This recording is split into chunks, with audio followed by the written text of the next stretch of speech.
आप सभी का डीबीएम क्लासेस पर फिर से एक बार स्वागत है। पिछले वीडियो में हम बात कर रहे थे निर्देशांक ज्यामिति के बारे में और इसमें अभी तक हम 4 बेसिक क्लास को कर चुके हैं। तो यदि आप इन चारों बेसिक क्लास को किए हैं तो कुछ प्रश्नों का उत्तर दीजिएगा, हम थोड़ा सा रिवीजन कर लेते हैं। तो अगर आपसे पूछे कि किसी भी बिंदु का निर्देशांक लिखने के लिए किन किन मानों की आवश्यकता होती है, कमेंट में बताइएगा। अगर आपसे पूछे कि एक्स अक्ष पर किसी भी बिंदु का निर्देशांक क्या होता है, तीसरा प्रश्न पूछे कि वाई अक्ष पर किसी भी बिंदु का निर्देशांक क्या होता है, और आपसे पूछे कि मूल बिंदु का निर्देशांक क्या होता है। अगर आप से पूछे कि दूरी सूत्र बराबर क्या होता है और मध्य बिंदु का दूरी सूत्र क्या होता है, ये सारे प्रश्नों का उत्तर जरूर बताइएगा। अगर इसके बाद अगर आपसे पूछे कि विभाजन सूत्र बराबर क्या होता है, यदि आप जानते हैं तो कमेंट में ज़रूर बताइएगा। यदि नहीं पता है तो आप डीबीएम क्लासेस पर जा करके सारे बेसिक क्लास करके वह टॉपिक बाय टॉपिक बताया गया है और ये निर्देशांक ज्यामिति का बेसिक क्लास अंतिम है। इसके बाद हम सभी लोग एक्सरसाइज के ऊपर बात करेंगे और इस क्लास में हम बात करेंगे त्रिभुज के केंद्रक का निर्देशांक। तो आपसे एक अनुरोध है कि आप इस वीडियो को आप अपने मित्रों तक भी शेयर कर दीजिए और आप एक नोटबुक और कलम को लेकर एकांत में जरूर बैठ जाइएगा, ताकि जो भी चीज़ हम समझाए इनको अच्छी तरह से आप समझ करके लिख पाइएगा। तो आप हेडिंग दीजिएगा त्रिभुज के केंद्रक का निर्देशांक। तो हेडिंग क्या देना है कि त्रिभुज के केंद्रक का निर्देशांक, आपको ये हेडिंग देना है। त्रिभुज के केंद्रक का निर्देशांक। देखिए, इनको समझने के लिए आपको फिगर समझना पड़ेगा। फिगर क्या है, जैसे अगर आपसे बात करें, यहाँ पे ये आप देख पा रहे हैं, ये क्या है, एक त्रिभुज है। क्या है ये? एक त्रिभुज है। अब इसका नामकरण कर देते हैं, जैसे कि ए बी सी। तो ए बी सी क्या है? त्रिभुज है। अब बताएं तो ये त्रिभुज जो है, ये कोण ए, अगर बात करें कोण ए किस पर लंब डाल रहा है, तो आप कहेंगे ये कोण ए जो है ये बीसी पर लंब डाल रहा है। यस या नो, है ना, बीसी पर लंब है। अगर बात करें कोण बी किस पर लंब डाल रहा, तो आप कहेंगे एसी पर लंब डाल रहा, कोई दिक्कत नहीं है। इसी प्रकार से कोण सी किस पर लंब डाल रहा, तो आप कहेंगे ए बी पर लंब डाल रहा। तो आप देख रहे हैं कि ये तीनों कोण जैसे जैसे लंब डाल रहा है, उसी प्रकार से इनके केंद्र पर एक पॉइंट बन गया, एक बिंदु बन गया। इसी बिंदु को हम क्या कहते हैं? केंद्रक कहते हैं। जहां से ये चारों साइड क्या करेगा? कंट्रोल करेगा, नियंत्रण करेगा, उन्हें हम केंद्रक कहते हैं। जैसे एक मानव का केंद्रक कौन होता है, तो आप कहेंगे नाभि होता है। हमारा जो नाभि होता है ये सब क्या है? केंद्रक है ना। तो यहाँ पे बताया जा रहा, आपसे पूछा जा रहा कि ये केंद्रक का निर्देशांक क्या होगा। केंद्रक का निर्देशांक पूछ रहा। तो ये केंद्रक का निर्देशांक, देखिए जब भी निर्देशांक की बात करें तो निर्देशांक दो मानों पे टिका हुआ रहता है, एक्स और वाई। देखिए यहाँ पे भी जो कोण ए है, यहाँ भी केंद्रक पॉइंट बना रहा है, तो यहाँ भी अगर बात करें इसका निर्देशांक क्या होगा? एक्स होगा, वाई होगा। यहाँ भी पॉइंट है तो यहाँ भी एक्स कोमा वाई होगा, यहाँ भी क्या होगा? एक्स कोमा वाई होगा। अगर आपसे पूछे ये सारे एक्स वाई है, एक्स वाई है, एक्स वाई है, फिर आप किनको एक्स कहेंगे, किनको वाई कहेंगे? हम मानकर चले ए वाला पॉइंट बोले तो आप कंफ्यूज हो रहेंगे कि यहाँ भी एक्स, यहाँ भी एक्स, यहाँ भी एक्स। एक्स है कौन सा, ये वाला पॉइंट की ये वाला कि ये वाला? इसके लिए ऐसा कंफ्यूज ना हो, हम कहते हैं ए पहले आता है तो ये x1 y1, b ए के बाद आता है तो ये दूसरे स्थान पर x2 y2, ये तीसरे स्थान पर है तो x3 y3 हो जाएगा। कोई दिक्कत यहाँ पे किसी भी तरह का झेल नहीं है। तो जब केंद्रक का निर्देशांक पूछा जाएगा तो यहाँ पे बात करेंगे हम केंद्रक का निर्देशांक, मतलब x, y का मान निकालना है। तो यहाँ देखिए, अगर आपसे बात करें कि ये x कितना है तो आप कहेंगे x 3 है, 1 2 3 है, y भी 3 गो है ना। तो यहाँ पे अगर x का मान निकालेंगे तो x1 plus x2 plus x3, ये तीनों को आपस में जोड़ देंगे, जो भी मान दिया हुआ रहेगा। और कितना गो, कै गो है, आप कहेंगे यहाँ पे 3 गो है तो 3 से भाग दे देंगे। इसी प्रकार से y का भी मान निकालेंगे तो y1 plus y2 plus y3, और 3 से क्या कर देना है, भाग दे देंगे। यही हो जाएगा केंद्रक का निर्देशांक, यानी त्रिभुज के केंद्रक का क्या हो जाएगा, निर्देशांक हो जाएगा। तो चलिए इस प्रकार को हम क्या करते हैं कि प्रश्न के माध्यम से और अधिक समझ लेते हैं अच्छी तरह से। तो यहाँ पे अगर आपसे यहाँ पे हम प्रश्न आपसे दें तो ये त्रिभुज है, आप यहाँ पे दिमाग लगाइएगा और केंद्रक का मान निकालना। ये ए है, ये बी है, ये सी है। मानकर चलिए ये दे दिया आपको 2 कोमा, इधर से दे दिए 3, इधर आपको दे देते हैं यहाँ पे, मानकर चलिए आपको दे देते हैं यहाँ पे 2 कोमा, यहाँ पे दे देते हैं आपको 4, कोई दिक्कत नहीं है। यहाँ पे अगर दे दे, यहाँ पे आपको हम क्या दे दे, 4 हो गया, और इधर हम दे देते हैं आपको 4, और इसमें कितना दे देते हैं, यहाँ पे 5 दे देते हैं, 5 दे देते हैं, है ना। इनके बाद ये हो गया आपका 7, इधर 2, 5,7 दे दिए। तो बताइएगा कि त्रिभुज के केंद्रक का निर्देशांक क्या होगा, आप जरूर कमेंट में बताइएगा।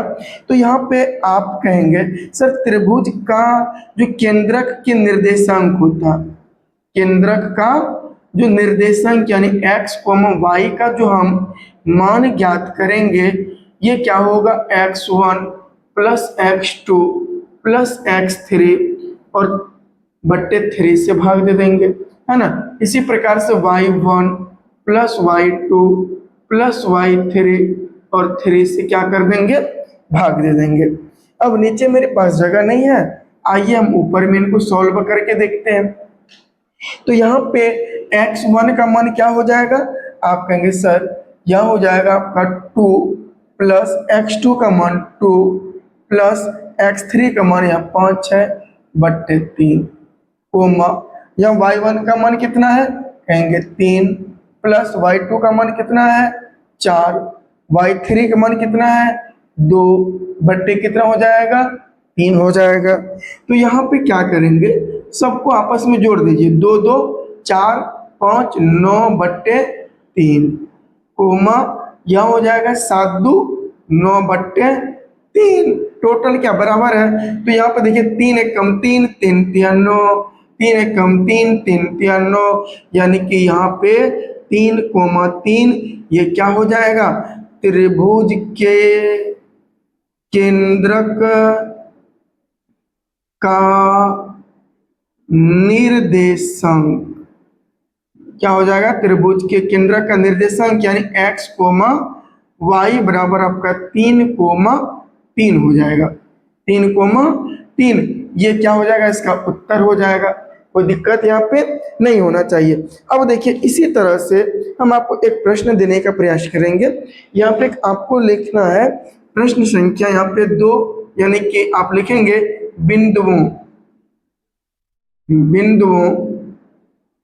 -6,2 कोमा, इधर दे देते हैं आपको 4,0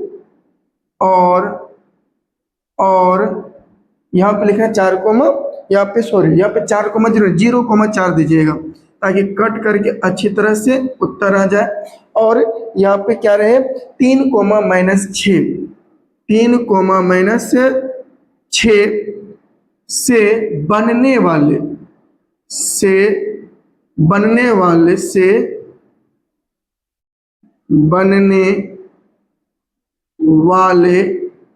त्रिभुज के केंद्रक का निर्देशांक ज्ञात करें। निर्देशांक ज्ञात करें तो यहाँ पे आपको क्या बनाना, एक त्रिभुज बना लेना। सबसे पहले समझिएगा क्या कह रहा, बिंदुओं -6, 2, 0, 4 और 3, -6 से बनने वाले त्रिभुज के केंद्रक का निर्देशांक ज्ञात करें। तो यहाँ पे देखें तो ये एक आप देख लीजिए, हल जब करेंगे ये क्या आपका त्रिभुज है। मान कर चलिए ए है, बी है, सी है। आपका मन में होगा सर ए बी सी ही क्यों मान रहे हैं, आप इसके जगह पी क्यू आर भी मान सकते हैं, कोई दिक्कत नहीं है। तो ए का निर्देशांक मतलब पहला -6, कितना है 2 है। बी का निर्देशांक मतलब यहाँ पे 0, 4। सी का निर्देशांक 3, -6। ये हो जाएगा इसका निर्देशांक। तो यहाँ पे अगर आपसे पूछे त्रिभुज का जो केंद्रक होता है इसके बारे में, त्रिभुज के केंद्रक का निर्देशांक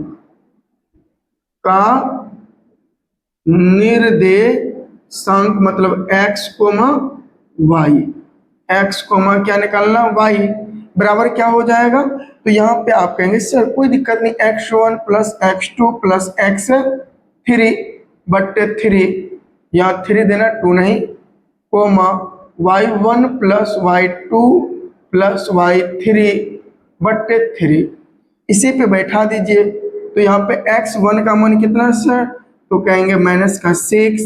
उनके बाद x2 का मान कितना है 0 है, +0 प्लस x3 का मान कितना है 3 है, बट्टे कितना हो जाएगा 3, y1 का मान कितना है 2 है, 2 दे दिए।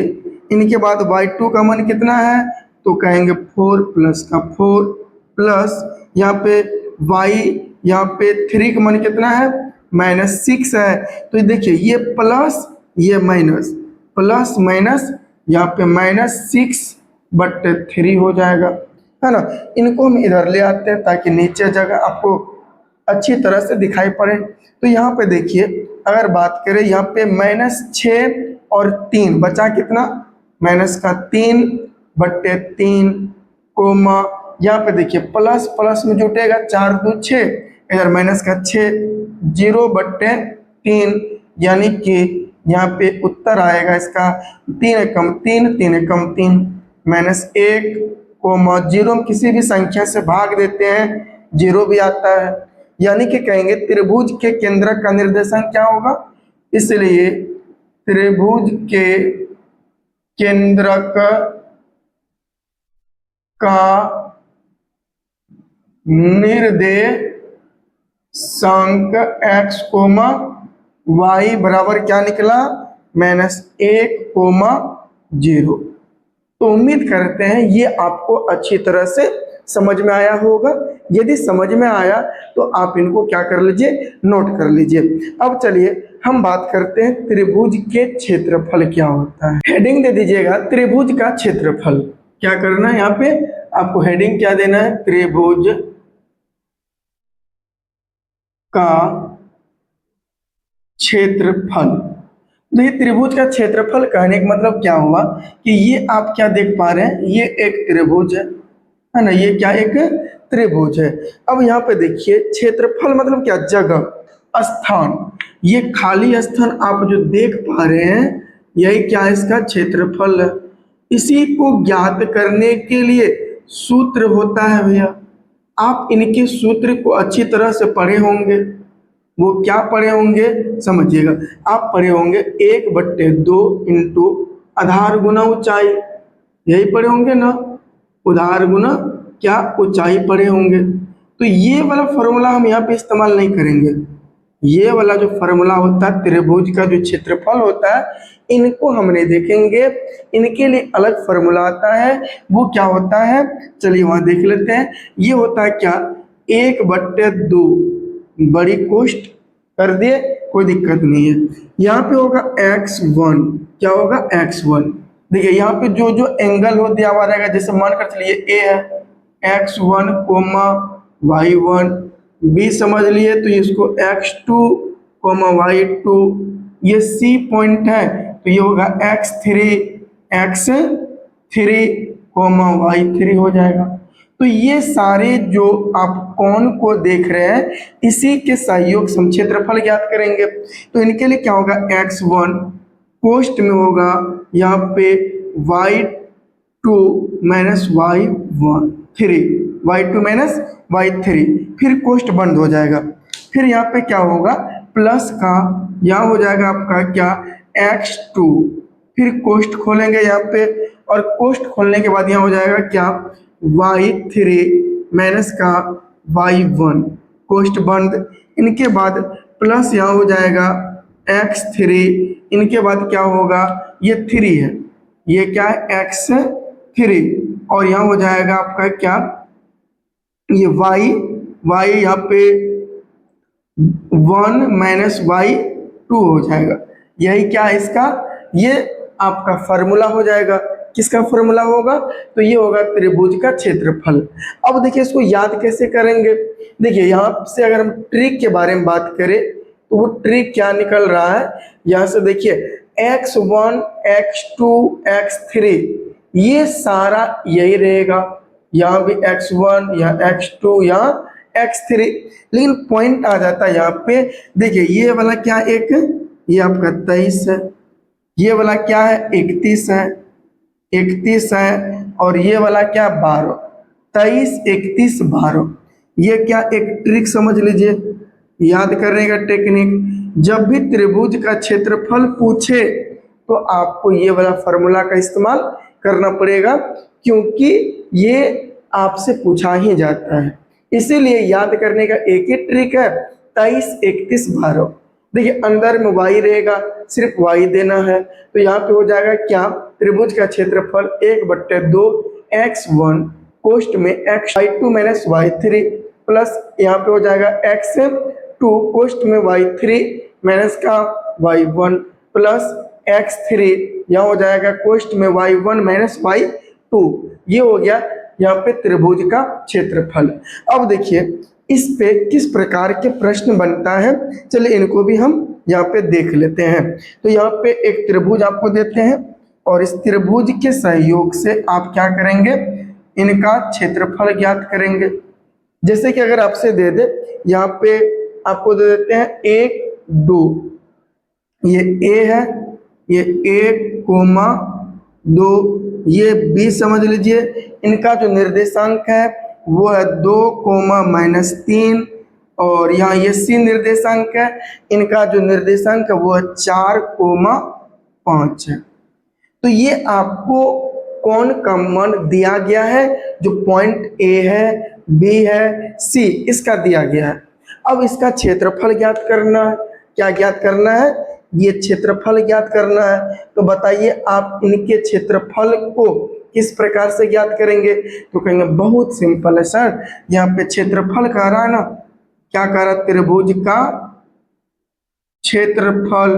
तो त्रिभुज का क्षेत्रफल क्या होता है, ये होता है 1/2 बड़की कोष्ठ x1 कोष्ठ में y क्या हो जाएगा 2 - y3 कोष्ठ बंद प्लस x2 कोष्ठ ओपन हो जाएगा, यहाँ पे y3 - y1 कोष्ठ बंद, यहाँ हो जाएगा क्या प्लस का x3 कोष्ठ में, यहाँ हो जाएगा y1 माइनस का y2 हो जाएगा। तो ये हो गया इसका क्या फॉर्मूला हो गया। अब इसी पे हम क्या करते हैं, बनाने का प्रयास करते हैं। तो यहाँ पे देखिए बराबर 1/2 कोष्ठ में x1 का मान क्या हो जाएगा, आप कहेंगे 1 हो जाएगा। कोष्ठ यहाँ पे y2 का मान क्या होगा, -3 होगा। इनके बाद बीच में देखिए क्या है, माइनस है ना, माइनस दे देंगे।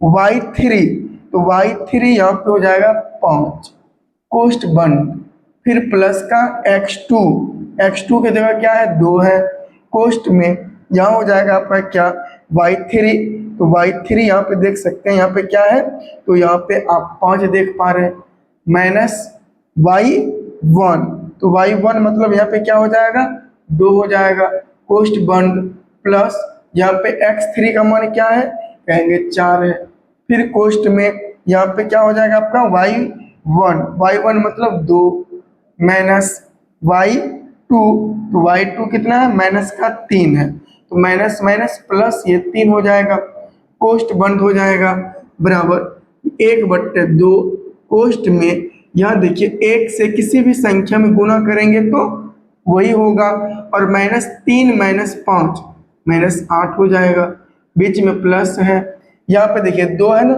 लेकिन यहाँ पे क्या होगा 5 में 2 घटाएंगे 3 और ये कोष्ट हटेगा तो गुना 3 दूना 6, फिर बीच में क्या है प्लस है 4 है, यहाँ पे ये दोनों जुटेगा 2 और 3 5 और 5 चौके कितना हो जाएगा 20 कोष्ट बंद, आगे 1/2 कोष्ट में देखिए अगर हम बात करें पहले क्या करिए 20 और 6 को जोड़ दीजिए -6 प्लस का 26, और यहाँ अगर बात करें 1/2 और 26 में 8 को घटाएंगे तो कितना बचेगा आप कहेंगे यहाँ बचेगा 18, और कोष्ट हटेगा तो गुना चढ़ेगा, ये हो जाएगा 18 और 2 1 कम 2 9 दूना 18, इसलिए हम कह सकते हैं क्या त्रिभुज के